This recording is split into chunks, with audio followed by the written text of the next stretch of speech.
Okay, let me be honest with you. I didn't really even want to do a video right now. Yeah, the Browns played a close game and everything. But first of all, let's start out by saying this. Kudos to the defense. I mean, you lose your whole defensive backfield, and you come in there and you do a heck of a job against a high-powered offense. Yeah, my hat's off to the defense. They just did a heck of a job making up for the deficiencies in their backfield. A little disappointed in the defensive line. They still don't seem to be dominating the way I thought they were going to. They Goff a number of times had plenty of time to throw the ball, and that's what hurt them in the long run. So it would have been nice to see that starting to pick up like it was supposed to be, like Myles Garrett promised and everything. But kudos to the defense. Big thumbs down to Freddie Kitchens. I'm sorry. Turn the offensive play calling over to, what is it, Monken, whatever it is. Let him take over. He's a proven offensive coordinator. Start concentrating on being a head coach. You can't even, you got to figure out how to be a head coach first before you're going to take over play calling duty. You can always go in there and throw a play, and I like to see this play happen, or no, let's not call that, let's do this or something, or give suggestions. But work on being a head coach. I mean, towards the end of the game, I think it was the middle of the fourth quarter, they have 2nd and 9, and they get I think it was a holding penalty, which, the Rams did turn down, but the Browns had an obvious interference in the back, on the other end, which would have negated that. But the referees didn't call it. Kitchen could have thrown the flag. When asked about it afterward, which would have negated it, okay, it would have made it 2nd and 9 again instead of 3rd and 9. He asked Kitchens about it, and he said, well, I know that they would have taken the penalty, and all we would have done was broke even on that right there, offsetting penalties. And he said, I didn't think it was worth it. It wasn't worth it? It would have been 2nd and 9 instead of 3rd and 9, and then you could have ran a play to pick up 4 or 5 yards on 2nd down and had a shorter distance to go on 3rd down. And then he turns around and comes out on 4th and 9. They didn't move 3 plays in a row right there. It's 4th and 9, around the 40-yard line. Punt the ball, put him deep, and see if the defense can take over right there. I mean, the offense isn't doing anything. See what happens down there. A draw play to Nick Chubb? Seriously? I thought when they were out there, I'm thinking, they're just trying to get him to jump again, and everything. And then if they do end up going for it, they're down around the 35, and they have 4 yards to go.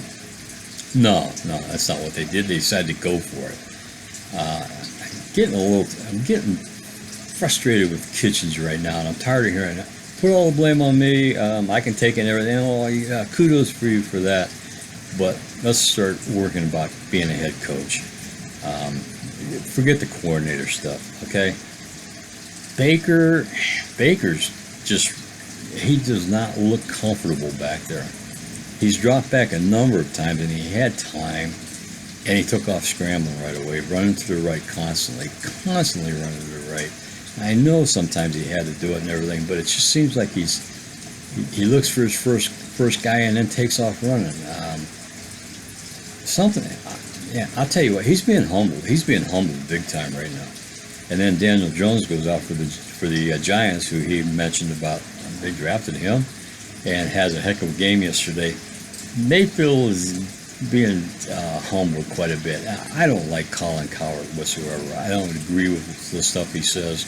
I don't watch him, but I happen to have I think a CBS thing that shows some of the sports highlights from some of those talk shows and everything. And I was in the kitchen and Cowherd was talking, and I happened to have it on, and he was talking about, well, maybe Mayfield in the off season with making all these commercials. He already had a wedding and everything, which takes a lot, but he's making all the commercials and everything else while somebody like Lamar Jackson was in the gym working out, working towards the season.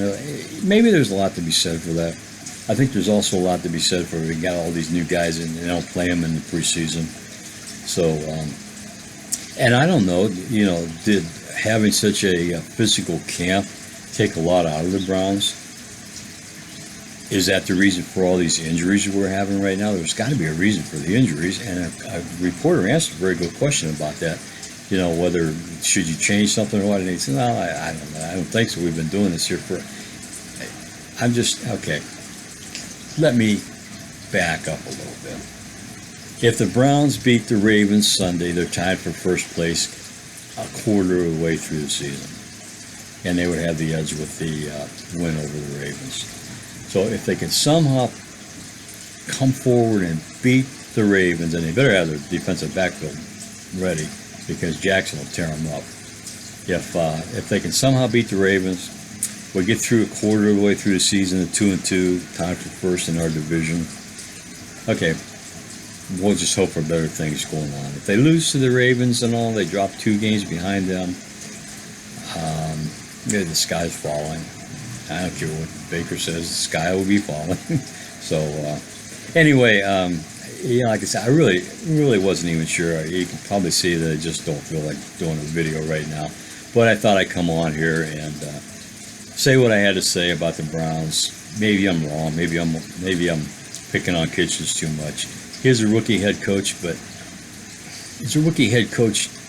Like I say, be a head coach. Focus on learning to be a head coach. And then if your offensive coordinator isn't doing a job, then you can take over calling the plays and all. But let's get something going here, okay? Chubb's the only thing we got going right now for us on offense. So, and our special teams. Wow, our special teams has really turned around with this new coach and everything. I'm loving that. I like his press conferences too. So anyway, go out and beat the Ravens Sunday, and all is forgiven. 2-2, be tied for first a quarter of the way through, and then Galloway comes back, and then 4 games after that, Hunt comes back to help a little bit. So anyway, that's my opinion for right now. The Ravens, I'm going to predict that the Browns beat the Ravens. I know, I'm not sure that I should be going.